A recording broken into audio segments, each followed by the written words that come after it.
Welcome, bienvenido to a new special series of My Surrogacy Journey, the podcast Mexico City edition, season 2. Don't.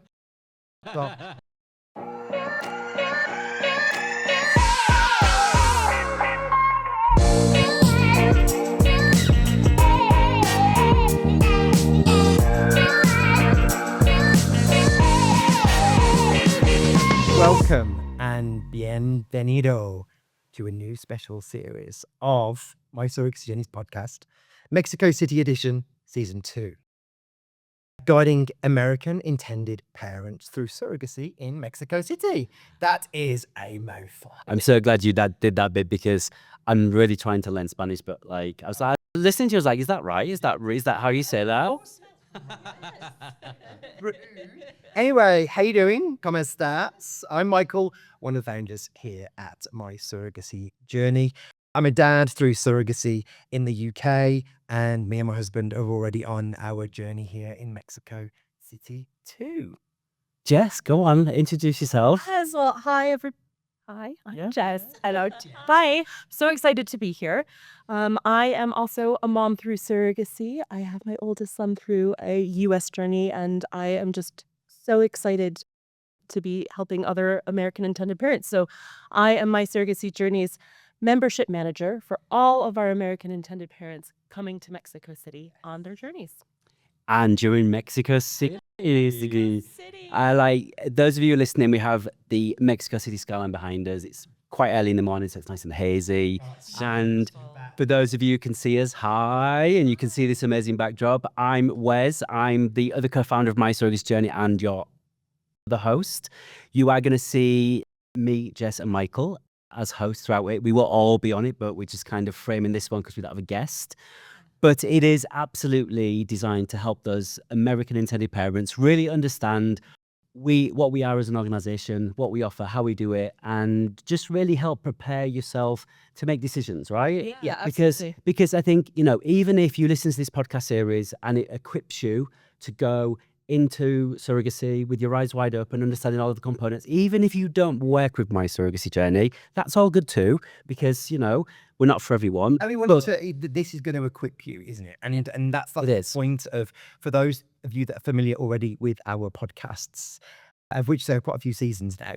We've already done season 1 of Mexico when we launched our pathway, where this one is, we're back here and we are re-recording everything now with a new lens, with a lens of making sure this is fit for our American audience. Absolutely. And as you guys said, it's about education. It's about providing that information, and it's about providing that very special understanding for American intended parents, actually what it means and what it takes to do surrogacy in Mexico City, because doing a surrogacy journey, as we all know, is incredibly complex. There's lots of layers, there's lots of things to consider. And especially when you're doing an international journey, a cross-border surrogacy journey, there's additional layers which are very specific to Americans who are coming here. And so that's why we really decided to re-record this and do a new season so that we're addressing all of those. And there are new topics that are going to be There are some really good episodes. And look, we could have easily just stuck an American flag on our existing series, but we could have done that, and most people would have done. But it's not how we work. It's not how we work. And one of the things that everything that we think about is really considered. Yeah. And what goes against the grain for us is that we want people to fit into something that already exists. And that's exactly why we wanted to record a new season specifically for American intended parents, because there are different aspects, there's different terminology, there's different things that need to be considered. There's a lot of misinformation out there. Let's be honest. That's what the biggest risk. There is. The scaremongering with doing cross-border surrogacy, and we want to talk about that. And just to prepare you for this series, really, is that we always hit stuff head on, right? If there's something that people are concerned about, or there's something that's out there generally in the industry, we hit it head on because we need to, right? And that's the only way in our world to address it. So, you will see that, and that will come across in the series. But we're really excited to be here. This is the first podcast of the day. We're recording a mammoth amount, but hey, let's get moving. And there's so much to talk about. Dive in. Yeah. So much. So we created My Surrogacy Journey in 2021 when we wanted to challenge the surrogacy landscape back in the UK. And we've been on a journey literally since then, changing how people approached surrogacy, making sure that, again, the word considered, you're going to hear quite a lot because that's exactly what we did. We've been through surrogacy in the UK and there were things with it that we just weren't happy with or wanted to change. So that's what My Surrogacy Journey was all about. And then we launched our own Mexico City program in January of 2023. And to say it has been one of the most phenomenal experiences, I think, in MSJ's current history, is something I'm really privileged to be able to talk to you and share why this pathway is so different, why this program is so great, why, someone like you, Jess, that's so invested in helping people on this program and why it's so needed. So we're already supporting people from over 18 countries through our Mexico City program and adjusting this pathway exclusively for American citizens now is what's making this really exciting. Yeah. And it's just the fine tuning. It's just the little nuances, the things that, because, and then, we'll say this more than once throughout the series, is like, they don't know what they don't know. So we need to, make sure that we have everything in place so that when they get to that stage, it's there and prepared for them. And I think that's one of the unique elements. And what I've really enjoyed so far with building this program is that we make the rules, right? So and because all three of us are parents through surrogacy, we have a unique lens that we're looking through. We have lived experience, and that's really helped us consider all of the stages of it and how we've built the program, but also really considering, the surrogates and the donors. We have this philosophy, and say that again, we have this philosophy and ethos within My Surrogacy Journey that everyone's equal. Surrogates, donors, intended parents, and everyone's a member, and everyone deserves to get the support that they need, and it's very clearly laid out so that everyone does get that. And I think particularly for intended parents who are considering coming to Mexico City, I mean, I know when we were considering doing our journey, one of the biggest elements was, how are we going to do this ethically? How are we going to be able to do it with an organization that supports not only us, but as intended parents, but our surrogate, and is working, without coercion and everything like that. And particularly for intended parents who are considering cross-border international surrogacy, I think that's an even greater concern. And so to work for an organization where that is at the forefront of every decision made, making sure that everybody, intended parents, surrogates, egg donors, is treated fairly and with value, is so special. And that was really important to us, wasn't it? When we were looking at what could we do here in Mexico to really set that standard of this is how it should be done. And it's, it's actually not that difficult to do it properly. So why wouldn't you just do that from the get-go, And that's what you and I have always wanted to do, Wes, is make sure that we do the right thing from the very, very beginning. Absolutely. Yeah, and I think, even with our team's been growing in Mexico City. We embrace Mexican culture with our whole program, and our team, and we're really proud of the heritage that our team bring into it. And our team really love the ethos and they really enjoy working with us because they want to do it well, just like us. We say this. We ultimately share all of the same ethos, and the team and the women that we work with, they are empowered and really love to be able to support the surrogates in the way and the donors that's needed. And it's, again, really easy. Yeah, it really is. So let's jump into some of the main elements that we're going to pick up on this particular. Yes. So this episode, Jess, tell us what is coming up in this episode. Oh my gosh. So this episode is really just kind of all about not just our Mexico City program, but all about the general timeline, some of what you as intended parents can expect coming to Mexico City. Thinking about some of the different phases, the different elements of the journey, and really just trying to give you a really broad but informative overview so that you can start imagining what a journey is going to look like. Yeah. And I think it's going to be good really to help the listener or the people watching to really understand the rationale of why we've done it in this way and why we did that. So and Michael's going to cringe when I say, let's get under the hood. look at the details of it. And we will absolutely look at the details, and we have an incredible season planned out. Oh my So gosh, everything that, we yes, it's exciting. It's a bit, and the guests I think, that we got. oh, I'm so excited to like really just pick their brain and understand their expertise, and they're just going to be so incredible to have those conversations with them. Yeah. But everything that we're talking about today, we are also going to go, we're pretty much going to have an episode dedicated to all of these different phases. So You can watch or listen to this in order, and that's the point. Yeah. It's to guide you through each of those phases and stages to make sure you are kind of looking after yourself through it, because this is overwhelming. So to check in and check out that we've put the episodes in order for a reason. Yeah. So if you want to pause or you want to come back to that, you're coming back to a chronological order within how the journey should unfold. Absolutely, because I think one of the biggest benefits for this podcast is providing that education, but also making intended parents feel prepared, because this is such a huge undertaking. I mean, we're talking about doing a surrogacy journey in a different country to have your baby. You might not speak the language. You might not speak the language. You might never have been to Mexico before. It's a completely, you may have never even been through a fertility journey or IVF before. And so all of these things can feel incredibly overwhelming when you look at them together. And so the beauty of this podcast is that everything's going to be broken down. I'm not going to say in bite-sized chunks, but especially because the three of us do like to have a chat. But it's going to be in manageable chunks so that you hopefully by the time you finish an episode or even the whole series, you as a prospective intended parent just feel informed and prepared and have that feel like you can make an informed choice. Totally. And I'm going to use a cliche now because you've both used one already. Under the hood a cliche. I like to call it a term. Hey. Can't both, you might. But I just want to see how many Americanisms you want to get into this. But I used that in the last series as well. Did you? I did, under the hood. Yeah. I never. Do you say? Yeah, let's get under the hood. Yeah, good. I'm not using my American accent though, so let's just. Sorry, go. Don't offend everybody.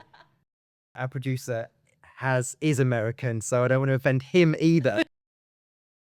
But my cliche was going to be, this podcast will hold you, will literally keep you where you are in control of how much you listen to and how much you don't. And what I hope that you get from this, and why we're in your ears right now, is that you know that we've got you, and we are absolutely rewriting what we currently do to make this even more considered than anything that exists currently out there supporting Americans coming to Mexico. Yeah, it is.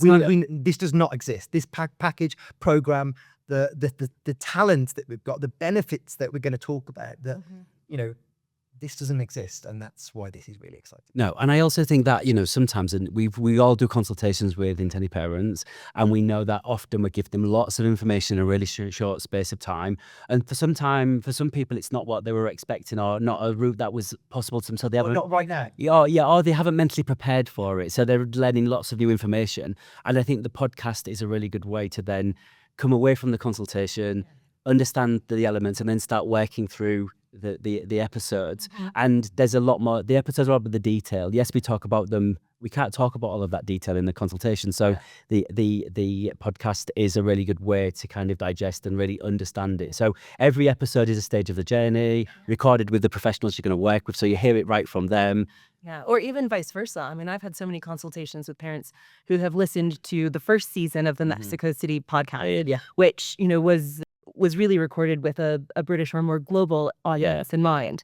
And I think a lot of intended parents come to that consultation, if they've already listened, feeling confident and knowing specifically what questions. No, I think that's so whatever way you want to do it. I totally agree. I totally agree, because I think sometimes people they've only just been made contact with us. They don't know what we do, and then the consultation they learn a bit more, and then they do it. But if the other way around, like you say, you're better prepared, you ask more questions that mean a lot to you, and then you can get a lot more out of the person that binge watches a box set on Netflix. Do you know what I mean? It's like, I'm going to watch every single episode. I'm going to get myself, whereas I'm more of take it day by day, but you would binge, and you would probably. I would absolutely binge. Yeah.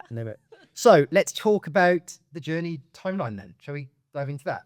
Yeah, so just before I do that, so let's just quickly talk about our membership base, because we call everyone members, right? Yeah. And what's really interesting is that we have a 50-50 split with our IP membership base. So 50% of our intended parents, same-sex male or single male couples or single people, and then the other 50% are typically hetero. We do have some single hetero people, so it's a broad range, male and female, but most of our hetero have created embryos already, and as a result of their fertility journey, which is they've come to an end to, and which is why they're exploring surrogacy. And then the other 50% mostly are creating embryos, need donors, and are looking for that whole piece. So that just kind of frames it. But when we created My Surrogacy Journey, and particularly our pathway, is about supporting you throughout the entirety of it. And our membership, because you buy memberships within our organization, and they're all very specific to you. And we have a membership for if you're transporting embryos into Mexico City. We have one if you're creating embryos. And we also have what we call a parallel sibling journey. So a parallel sibling journey is if you buy your first membership for your first journey, then you add another membership, which is another journey. So if you want to have two surrogates running in parallel, it's really designed to facilitate that. But you'll hear more about those in other episodes. Parallel journey has been a game changer in the fact of how it's educating intended parents about their safety, their surrogate and their children being born through this way. It's really It's a great alternative if you were thinking about doing a double embryo transfer or having twins, and mitigates Risk. so much of those risks. Yeah. And just actually on risk, because it's a really important point, is that all of our pathways are designed to minimize risk at every level. And that's what we're a very risk-focused organization, and we're always looking at how we manage and minimize risk for all of our members in every location. To frame that membership, those elements, though, was really important, because ultimately, most people who want to work with us, if they've been waiting a long time or if they're new to this, they want to move at speed, or they want to move as quickly as possible. Right. They wanted their baby yesterday. Exactly. And look, and let's just be clear here. Moving quickly doesn't mean we're compromising. Absolutely. It doesn't mean we're putting anyone at risk, because that's not what we're about. it's the opposite. It's the opposite. It is, but the way we've engineered the whole program and the structure of it is built for efficiency. Yeah. It's working smart. It's doing this smarter. Yeah. Because there's lots of clinical components here, and you're going to hear more about it in other episodes, so I won't go into it in too much detail now. But ultimately, our program is designed to get you from start to holding your baby, between 15 to 18 months. And look, we're dealing with people, we're dealing with lots of complex elements. We can't guarantee that, but that's how we're set up. And that's currently how it's operating. It is. Of what we're doing and how we're matching and how we're really facilitating these journeys based on what's currently happening. It is. But ultimately, so let's say you started with us today, we will have matched you in 3 months. Again, there's lots of components and elements to deal with. So if you're looking for a specific done, that might take a little bit longer. But ultimately, the plan is we get you matched by 3 months. We do legal contracts, take about a month later. Then we start embryo transfer, preparing for embryo transfer, and hopefully a confirmed pregnancy. And then we go into all of the pregnancy and obstetrics phase, into birth, and then post-birth. So that's a very quick whistle stop of the chunks of it. And one of the ways that we're able to do it, and one of the things I love about the way that you guys designed this program and also just brought incredible people on, and again, we'll be talking about this in a later episode, is that a lot of elements are done in parallel. So while intended parents are coming on board, we're doing a full surrogate screening. We have clinical professionals within our team, which is so rare. But it just means that there's intended parents, you won't be waiting for the next step for your surrogate to go for her in-person screening and all that. And this is the difference, I guess, when you compare this to a US surrogacy journey. You can't always have, stage 1 has to happen, then it's stage 2. Where that's the beauty of working with us in Mexico City. We can run so many parallel elements to this to make this efficient, so no one's kept waiting. So we're working to your time frame and to your schedule. But like you said, we're doing this safely, we're doing this ethically. No compromise. No compromise. And the way we can do that is we have very specific teams that look after very specific elements, and our whole process has been engineered in a way to make sure that that's facilitated. And we, again, as I'll say it, there's a lot of components, but the team ready to deal with that. No one comes to surrogacy from the same place. Everyone has different components, different elements, and it's our job to recognize and map all of those components and then get a plan in place with you to help you then navigate the requirements of your journey. And that's exactly what we do. And one of the ways that we are efficient, and I'm not going to go into it too much detail because there's a very specific episode on surrogate screening and the whole process, is that we pre-screen all of our surrogates. Our surrogates have a general health assessment from our clinical team. They have a legal assessment. They have a social economical assessment, which includes a social worker going to their home address, checking their environment, making sure everyone they live with understands that they're doing surrogacy. We have a psychological evaluation. We then move into medical screening, where we have vaginal culture, saline infusion scan, where we check their uterus, and then they do full blood work. And also within that blood work, we check glucose, we check THS for thyroid, and we check vitamin D, because that's another element. And look, we've learned over our experience here is that, to get everyone moving in that thing, all of those things need to be in place. And you hear a lot, often here, and in the US and in other destinations, the term match break a lot, and the complexity and quite often the costs that then has the intended parents. And one of our sort of principles here, Wes, wasn't it, to really take some accountability for how we screen and how we move people through the process. And when you are being matched to your surrogate, that you have peace of mind that this person has been through a rigorous sort of social and health screening process. So there aren't any nasty surprises just before an embryo transfer when, oh, sorry, this surrogate isn't fit enough to move forward. We've done all of that. We carried that cost way in the beginning. And it's such a game changer because not only does it expedite the timeline for everybody involved, it again minimizes that risk because you are not being matched with a surrogate, and a surrogate's not being matched with intended parents and starting to form that relationship. And then all of a sudden she goes into her medical screening and might find out information that not only puts her at risk for being a surrogate, but potentially is also life-changing medical information. And, not just the cost and the timeline, but the emotional toll that can take on intended parents and surrogates. It's not fair for anybody. No, and this is not just about US agencies. This is about how the Mexican agencies operate, and that's the thing. And it is, and that's why we just took a very different approach, because it just didn't feel right. I think as an agency, we're in this as, when we work with intended parents, we're a team. We have to, and as a team, you take shared responsibility, shared accountability. And I firmly believe, and I know that Michael is the same, is that we should take accountability of your journey too. You're trusting us. We're doing this together. We'd be transparent with each other, but we all move in the same direction. And what I haven't liked before is that you match, or this is in the US and in Mexico, is that you match with a surrogate and then they go through the full screening process, which often means that people don't meet criteria, and then it all. And my first match broke for exactly that reason. And I was incredibly lucky that I got matched with our second surrogate straight away, and we ended up having an amazing relationship. But it really put a huge damper, is probably not even the right word, but it was heartbreaking because not just for us, but for our surrogate. Then she's gifting and building a relationship. Yeah, absolutely. Yeah.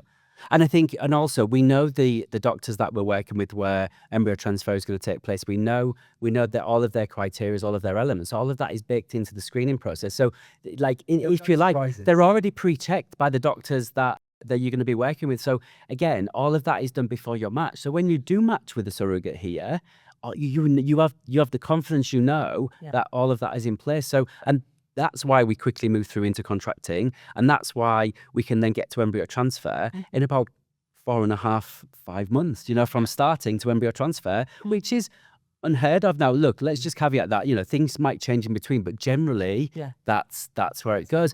And that time frame is really dependent on all of the parties, how quickly you as intended parents get all of your documents together and how quickly you sign the contracts, and it's relying on everyone doing their piece, right? But where the glue that keeps everyone moving. Yeah. You mentioned accountability a minute ago, and I think this is one of our proud achievements of my surrogacy journey in Mexico City, and that's the fact that we are very passionate about ensuring that we are accountable in every jurisdiction that we work in. That's that we are not coming to this country with one viewpoint in mind. We want to be accountable. We are legally registered and have our own legal organization here. We have a legal entity. Legal entity here in Mexico, as we do in the US, as we do in the UK. And that's really rare in this landscape of what we all do. Having legal entities in all of the jurisdictions that you work in. I think we're probably the only one. I think I'm going to put that out there. I think we're probably the only one, because most people that do either work here or tend to do that from where their previous organization might be based, either in the US or... Oh, it's done through, and what's quite common actually for Mexican agencies is that they're registered in like Miami, California type thing, but they operate here, which I think that's a grey area of whether they can actually legally operate here. But look, let's not get into that today. All new well, but we were really clear. We wanted to be legally accountable in the jurisdictions that we work in. We want to make sure that our team pay tax and we comply fully with all of the employment legislation. We pay all the relevant taxes. We comply and we're held to account. And that's important to us. It is, and I think it goes further than just necessarily even the team, but it's how we operate throughout the journey. We're not trying to cut corners and give anybody like really poor legal advice, which is one of my personal bugbears. We're not going to apply the even though all our intended parents are coming from the US, we're not going to say that you can just skip through all the Mexican legals or I don't follow any legal process, which is what we're hearing. No, God, and we're hearing that a lot at the minute. But to have that accountability to everybody that we work with and we work for and are partnered with, I think just says so much about what our organizational ethos and what we're providing to intended parents. Well, look, in my world, in our world, that's just how we do it. There's no other way to do it, right? And that's, just do it properly. I say to the team, it is. I say to the team all the time, do the right thing. If you've ever got a doubt about you're asking yourself a question about what you should do, you should always have that thing in your head. Yeah. What would Wes say? Or what would Michael say? And you know what we would say? What's the right thing to do? Yeah. And that's the principle we apply. And that's how we empower the team to kind of guide themselves through and support our members through the journey. So I think it's like you said, we've said it before, it's like it's so much easier to do the right thing than to abuse, not do the right thing. Look, Totally. It is. Right. Shall we get back to talking about time? So keep getting, we do this a lot, so we tend to... Yeah, but I have given a general overview. So that's, and then you will start to get more throughout And we've talked about kind of the embryo, the matching about 3 months average timeline at the moment, which is amazing. If intended parents... Well, actually, can you talk a little bit more about if intended parents need to create an embryo or if they're transporting an embryo that they've made for, from a U.S. clinic? Do those timelines differ? How does that work and factor into their overall journey timeline? Yeah, sure. So let's pick up transporting embryos in there. So if you've already got embryos created, they're in a tank somewhere in a clinic in the US, we absolutely can it's already built into the membership, and the cost of transporting those embryos in is all baked in, and we work with great partners. There's an episode specifically on transporting embryos, but ultimately we need a permit to we need a permit to import embryos into Mexico City. We will manage all of that for you, with our partners. Which is overwhelming in itself. Yeah, it is. And luckily for American intended parents, there is no export permit requirement. US correct. Currently, as of the recording of this episode. Yes. But it does make it a little bit easier. But you are applying for that permit still requires on a lot of different factors, your fertility clinic, the Mexican government, etc. Yeah, and I said earlier that there's lots of different components here. We've got to then work with your clinic. We've got to work with the receiving clinic. We've got to work with the cryotransport. We've got to check all of the screening. We've got to check all of how the embryos were created and how they were frozen, because they have to be thawed in the same way. It's all about understanding all of those elements, but our clinical team will manage all of that with you. So it is all included, so you don't need to worry. But from a transporting point of view, we kind of bake it in terms of we include it and do it in parallel to the surrogate matching piece. So we should still be looking at that surrogate matching point at 3 months.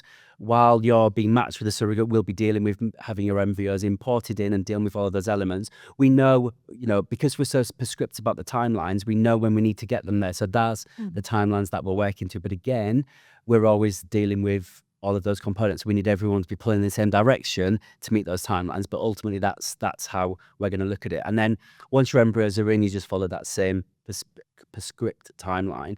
But if you are creating embryos, and then, what we would typically do is when you come on board with us, whether you're creating or transporting embryos, you will be introduced to our membership team who will do what we call our first steps call, which is really about what's the plan? Because we very much treat your family building plans like a project, and we all sit down, we agree what all of the components are, what are the complexities of it, what the things we need to consider. We get a plan in place, we agree it, and boom, we go. So that's kind of how it works. And if you are creating embryos and there's a requirement for a donor, within that first steps call, we would be talking about ethical donation, which is our donor program, which is More about that. yeah, Like episode. you will. But we have our own in-house donor program, which is all based around the same ethos that we have, which is, perfectly aligned to make sure that everyone's being supported. But then the ethical team will then have some time with you, understand your donor requirements, and then start looking for that. We have local donors, we have donors who are available in the US to fly in, or we really understand what your donor requirements are, and then get a tailored plan in place to deliver that. And so there's another episode on embryo creation as well, but just generally, however you're approaching surrogacy, whether you're having to create embryos or whether you're having to export them, import them, then we have a membership to facilitate that. Yep. Yeah, amazing. So once you have your embryos here, whether they've been transported or created, and they're sitting happily in their little freezer, their little frozen embryos, give us a broad overview of the next steps then. Well, in parallel, we would have matched with a surrogate. Your surrogate would then you'd be going through legals, and then once we've got legals in place and we've got a wet signature, because we have to have a wet signature in place. And again, we will have lots of episodes Again, about the legals with our Mexico City lawyers, with our American lawyers, because as an American, the law, we need to follow the law to the nth degree. So we've got lots of episodes talking about every single specific legal element that you're going to be going through. Yeah. So then once we've got contracts in place, once we know that there's no contention within the contracts, and we work closely with both of the lawyers, because the intended parents get an independent lawyer, surrogates get an independent lawyer. Again, really important to us. No link to us. The lawyers are advocating and working for their clients, which is the IPs and the surrogates. They work closely together, and also we've worked with them to build a contract which is really balanced. It includes all of the elements. So the blueprint or the template is there. Now, obviously, you work with your lawyers. If there's anything in particular, you can look at adding that. The surrogate equally the same.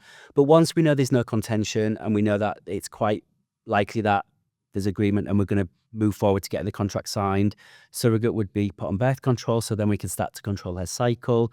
And then once we do get the contract signed, wet signature, we then start moving forward, and the surrogate will start working towards preparation for embryo transfer. Now, once she's on birth control, we'll start doing we will do a medical referral of the surrogate to the fertility clinic. She'll start having the consultations, start getting everything ready in place, so that as soon as we do have the signatures and the contract signed, which the clinic, they won't move forward without it, which is really important, right?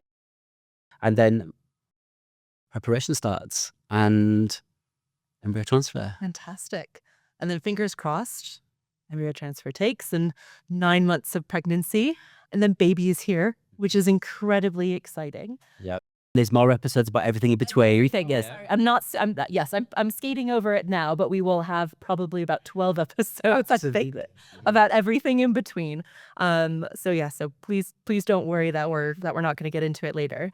I think and again, we will get into this specific point later, but I think it's really important to address here. One, I think of the common concerns for American intended parents is having their baby born overseas, how long they're going to have to stay here, and how they're going to get back home. And for particularly that point, there's a lot of misinformation out there. There's a lot of horrible press of things gone wrong. So we talk about that a little bit. Yeah, and I think it's really important to look at some of those horror stories and to actually dig into that and go, well, why did that happen? Yes. Why did that set of intended parents take 3 months, 4 months, 5 months, 6 months to get home? And 9 times out of 10, the issue is they didn't follow a legal process. Yep. No, they didn't even follow one. That's what I mean. They didn't even do a legal process. No legal There was no legal process at all. Yeah, and that's the thing is and a lot of people get really bad advice, Yes. even from some professionals, Even right? from professionals, not just in Mexico, but from the US as well. Correct. Yeah. And I think we should always be you should always have the confidence to be able to challenge some of those elements. Like, I know that one of the things that comes up a lot, and we see that in, Reddit, in Facebook, and generally on social media, is that, we leave the surrogate on the birth certificate, which means she can get access to a passport and you can then quickly get out of the country. And that is true, right? Let's just call this out. It is true, but This is where where one of the main issues are, though, isn't it? Where people then get delayed because this is not what you should be doing. If you're watching it, or if you're listening, you've missed out on the gasp of horror that Michael and I just did simultaneously at the thought of doing that. because people are giving people that advice. yeah. And look, and I think it's a short-term gain there, right? Because people want to be out quickly, right? Absolutely, we And understand that. We get it. But that doesn't need to say that you have to compromise and risk. The safety of your child, your family unit, and the surrogate. Absolutely. By keeping the surrogate as a legal mother in Mexico City, just listen to that again. You're leaving the surrogate as the legal mother in Mexico City. Why would any parent want to risk that? Not just in Mexico City, but under all Mexican law, and actually probably a lot of international law as well. Yeah, but also, as soon as you go through that process, put the surrogate on the birth certificate and you apply for a passport, you've crossed the line. Yes. You're then saying that this surrogate is the legal mother. And under Mexican law, that is very, very difficult to take away. Yes. You're also lying to a public official, which is an offense in itself. So you're committing an offense. As a person in Mexico, you're committing an offense. And then also you're risking, you've always got that part of that process for the rest of yours and that baby's life, because ultimately that surrogate has always got legal right over that child and could potentially want maintenance, could potentially inheritance. There's lots of dynamics, asylum. There's lots of there are lots of elements that people just start thinking about when they're making this very quick chance of right, it gets me. For me, it's a short-term benefit, but has much, much, much longer risk. And again, when we talk about managing risks, that is not the best way to do it. And there's a legal framework for you to be successful which mitigates and manages all of that risk. And that's what happens is those people who put the surrogate on the birth certificate, those are the ones that get stuck. Yeah.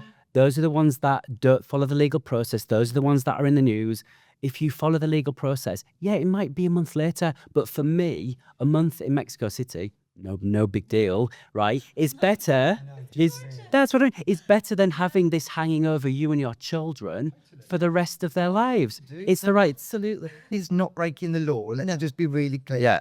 And so check out, I think it's episodes 17 and 22 Yes. when we're talking about illegals and bringing Specific. baby home. Yeah. Check those out if that's of interest. Absolutely. And we'll also have episodes talking about, what happens not just from a legal perspective, but also a practical and emotional perspective for intended parents when they are here in Mexico City, waiting for all of those legal elements to take place.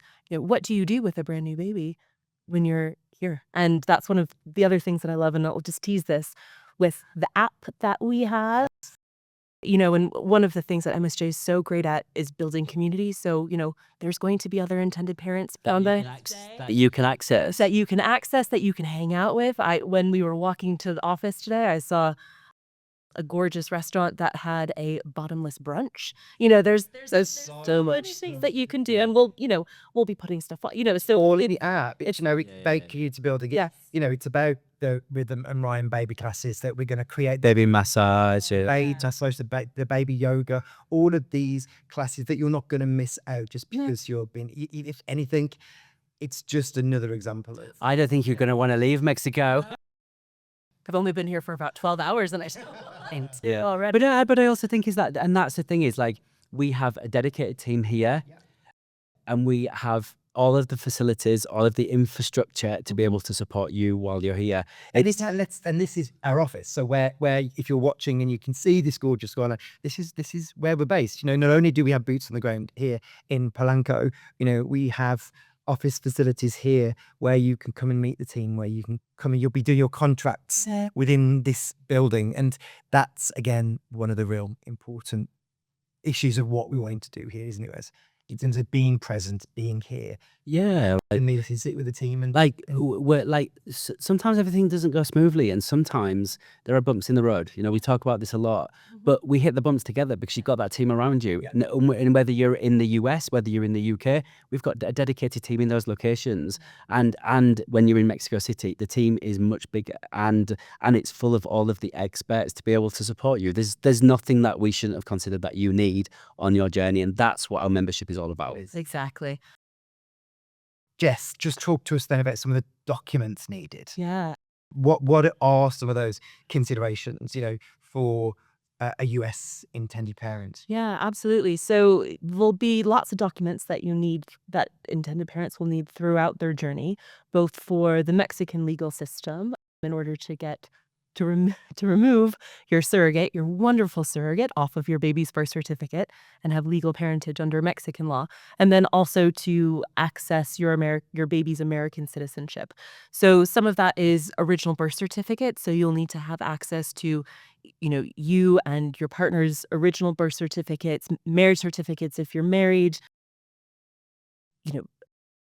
economic assessments will be done. So you'll need to have salary or, prove that there's a way for you to pay for your journey. And then also specifically for American intended parents, we will absolutely go through this. There's a whole episode, I believe it's episode 22, dedicated to acknowledging your baby's American citizenship. And that's a process that takes place at the U.S. Embassy. You get what's called a CRBA, a consular report of a birth abroad. And one of the big things for that is you have to prove not only your American citizenship, but your residency in the U.S. And there's certain, you'll have to prove that for a certain number of years, depending on your circumstances, depending if you're single, if you're married to an American citizen or married to somebody who's not a U.S. citizen. Because there's certain criteria, isn't there, to be able to be eligible? Yeah, certain criteria of eligibility. And that's something that we'll talk about during our consultation, during our first steps call. Right after your first steps call, you're going to be introduced to your U.S. lawyer. And you see what's different, isn't it? It is. But the thing is, Michael, the approach and this is really important here, right? Is look, we've been doing surrogacy for a long time now. We've done it in the US, the UK, and now in Mexico City, and we've learnt lots throughout that whole process. And what we have done though is we've created an environment and we've built a program here in Mexico City that operates like a US program. Don't think you're going to come here to Mexico and you're going to get a Mexican program like all of the other organizations out there. We've taken the principles and we've applied all of the elements so that you are getting an equivalent of what the standards you would get in the US, if not higher. I was about to say, I think actually we're doing ourselves a disservice. I think say it. I think what we've done in creating this program is taking the best of everything and kind of mixing it into our own. So yes, it's the best in the, of the US in terms of the standards, in terms of, ethics, the best of Mexico and, working with this absolutely incredible team and, our amazing surrogates. Some of the ethical considerations of the UK, actually, and what needs to happen. That regulation.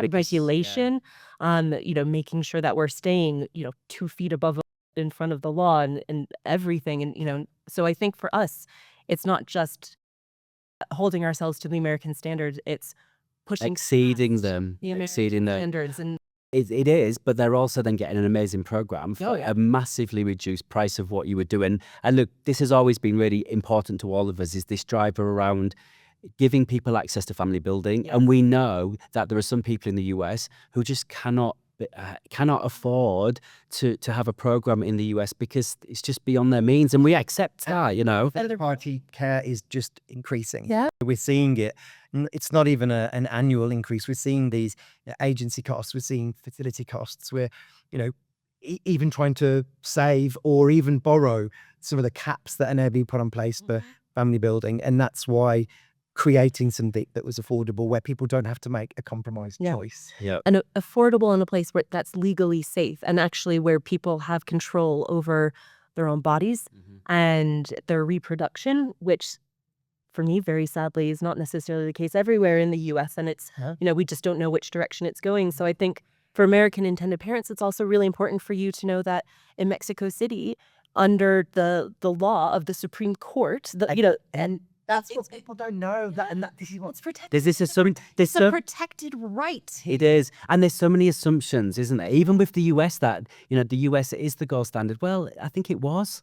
I don't think it is. When you guys originally started this program, I had those same assumptions. I will absolutely hold my hand up and say I had, maybe whether it was in bias or something like that. I think, Mexico. The more I learned about it, the more I thought, actually, this is an amazing opportunity to do things differently and better in a place where it's safe and it's ethical and it's legal. And we're going to talk about in a future episode about the Supreme Court ruling and why that is so important, because there's a legal framework here to be successful, and we apply the legal strategy that our lawyers work with, IP and surrogate lawyers, is that I just lost my train of thought then.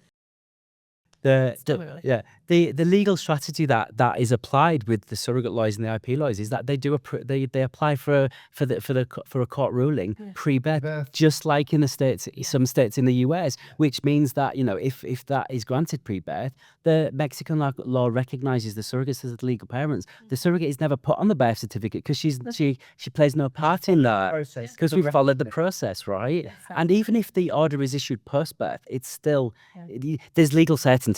Yes, there's legal certainty. And just going back to timelines, so obviously it will very much depend on whether the court issues that pre-birth order or whether it turns into a post-birth, court hearing. For American intended parents on our program, what's the expectation? How long should they be expecting to stay in Mexico City? Assuming that the birth that their child is healthy and doesn't have any additional medical needs which require a longer stay.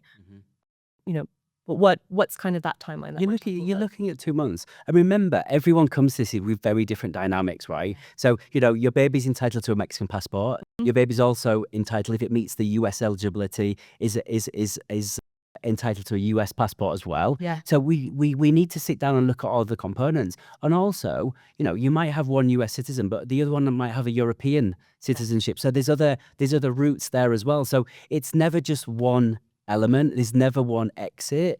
We always have to look at everything in the round. What's everyone's eligibility? Yeah. What are the elements to consider? And that's what we do really early on. Is we're never thinking about our exit strategy. Oh, baby's due in a couple of days. Let's start thinking about how we're going to leave. No, it's part. You being an absolute planner as well. For those that know Wes, that he couldn't have that. No, but we agree. And we consider all of the eligibility really early on. So if we need to get more specific immigration assessments or immigration advice, we've got time to do it. And look, we'll never just have one plan. No. There'll be a plan A, a plan B, and potentially a C. Yeah. So again, we're preparing, managing risk, because we know as soon as your baby's born, you want to get home as soon as possible. Exactly. You want to get back to your support network. You want to be in your comfortable environment. We know that. But we're building it so that you get the best chance of getting home as quickly as possible. Absolutely. And I think it's important for you guys, for all of our listeners to know that, yes, we're talking about lots of different elements and all these documents that you have to get and all these people that you're speaking to. All of that's going to be talked about at the very beginning of your journey, well before you're even matched with a surrogate, well before your surrogate is pregnant. So there's no rush to get this done, but again, it's about minimizing that risk so that efficiency. It's about efficiency so that you have that time when you're waiting for your match to start collecting all those documents, to have those conversations with the lawyers, to know exactly what plan A, plan B, plan C is. And hopefully it also relieves you that, 2 months, it's not a long time at all. It's really, it's in Mexico City. Gorgeous. But it's our job to get you prepared so that you're always ready for the next step, and nothing's going to delay you. So that's how our whole program's engineered. That's how the team work in it. You will have the US team, there'll be the Mexico team, there's some people from the UK team, there's lots of different components, but we don't want it to be overwhelming. We're there to manage you. We guide you through it. We use the app. It's our Your Journey app, which is Surrogacy Journey, Your Journey app. there you go, wherever you go. Buy your app, so get your app, it's a free app. Yeah. All of your educational content, all of your guidance, everything's all managed from there. Well, look, we've covered a mammoth amount in first day, but there's a lot more to come. So if you are listening to these, watching them in a kind of an order, there's a lot more ahead and there's a lot more detail in it. But I think it's been a great second episode. First episode in Mexico City. Correct. Second episode of this season. Yes, our first one we recorded in our UK studio. Yeah. Which was great, but and that's why we always take it on the road where we can, because look at this backdrop, it's amazing. But No offense to the UK, is it? no. Something else. So I really hope you enjoyed this episode. We could probably talk all day, but we've got to get motives. We've got a lot to pick up today. And I hope we did manage to answer some of those questions really early on in your thought process around, is this the right route for you? Could we consider Mexico?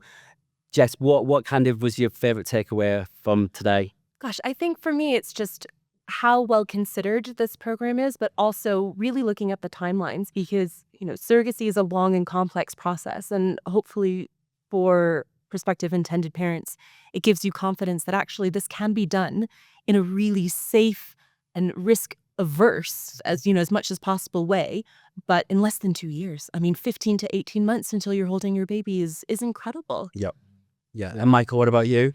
For me, I always stand by this. I think it's the people that we put in our programs that are going to support you. It's, the nurses that we've got on the team, the obstetricians, it's the membership managers, it's those people with lived experiences, people like you, Jess. It's, we have purposely gone out to find the best of the talent in this industry to make sure you are looked after. And I think this episode really highlights that. Yeah. I think what we hear from a lot of people that we work with is that we hear, I'm going to say, so we hear them. Yeah. We hear them loud and clear. And I think sometimes people are just moved through a process for that, how it is, and they're not heard. No. And that's not heard, we wrong. When No. we hear you and we consider you, and that's a really important bit. But I'm going to stop there. So don't forget, there's another episode available, whether you're listening via our app, Spotify, Apple Podcast, Google, or YouTube. There's still time to get a fix. And if you are watching on YouTube, please make sure you like, subscribe, and click that notification bell to stay updated with more content, because this full podcast episode is all there on our YouTube channel. I'm glad you said that. Very well rehearsed. And if you want more information about our services, our pathway, or whether it's anything else, head over to our website, which is mysurrogacyjourney.com. And we'd love to help you figure out ways to build your family. So thank you so much for taking the time to listen today. Again, don't forget to subscribe to the podcast wherever you are listening or watching. And please feel free to leave us a review if it has been helpful. So until next episode, hasta luego. Adios. Bye.